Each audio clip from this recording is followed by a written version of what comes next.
ఇది Chennai railway station అండి. 10 platforms ఉంటాయి. చాలా అంటే చాలా పెద్దగా ఉంది. ఈ లోపల నుంచి చూస్తే ఓయమ్మో అనిపించింది. బయటికి వెళ్ళైతే ఇంకా వ్యూ సూపర్ ఉంటుంది. బయట నుంచి చూపిస్తాను చూడండి. ఇది చెన్నై బయట నుంచి. ఈ రెడ్ కలర్ ఉన్నదంతా చెన్నై రైల్వే స్టేషను. లాస్ట్కు కోట అనుకుంటాను. ఈ కింద అండర్ గ్రౌండ్ రావడానికి పోవడానికి. ఇది చెన్నై క్రికెట్ స్టేడియము. నిన్న చెన్నై ఇంకా ఏదో ఉన్నట్టుంది బ్యాటింగ్, అంతా పట్టించుకోలేదు, ముందుకు వెళ్ళిపోయాము. ఇది Chennai beach, Marina beach entrance. అటు చూడండి, ఈయన మా ఫ్రెండ్ చెన్నైలో ఉంటాడు, అప్పుడు వచ్చేసాడు ఈయన షూ వేసుకున్నతని. ఇది చెన్నై స్టార్టింగ్ బీచ్లోకి వెళ్ళే దారిలో చాలా పెద్దగా ఉంది, లాంగ్ ఉంది లోపలికి వెళ్ళడానికి. మా వాళ్ళందరూ ఆకలిందనేసి మక్కెన్లు తినుకుంటూ వెళ్తున్నారు. ఇక్కడ షాప్స్ అన్నీ క్లోజ్ చేసి ఉండరు, ఎందుకంటే మేము మార్నింగ్ 11:30 వరకు వెళ్ళిపోయినాం బీచ్ కాడికి.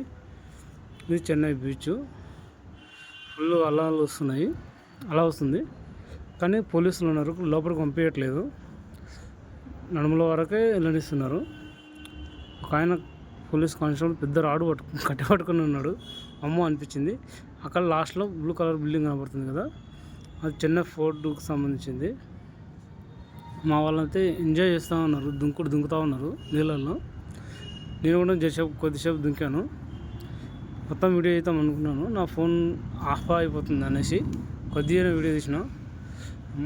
భీమన్న, నాగేష్, నేను ఉన్నాము. ఇంకా అన్న ఉంటాడు శంకర్ అనేసి, ఆయన కూడా చెన్నైలో వర్క్ చేస్తాడు, అందుకని ఆయన దగ్గరికి వెళ్ళినాము.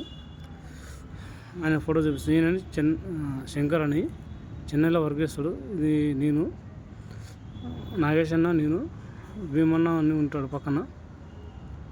నాగేష్ అన్న, భీమన్న 170 ఇందులో అన్లిమిటెడ్ పెట్టాడు. 4 అప్పడాలు, 4 మిర్చీలు ఇచ్చాడు. మాకైతే ఫుల్ ఆకలిస్తుంది, నైట్ నుంచి ఏం తినలేదు, అందుకని వెళ్ళాము తినడానికి.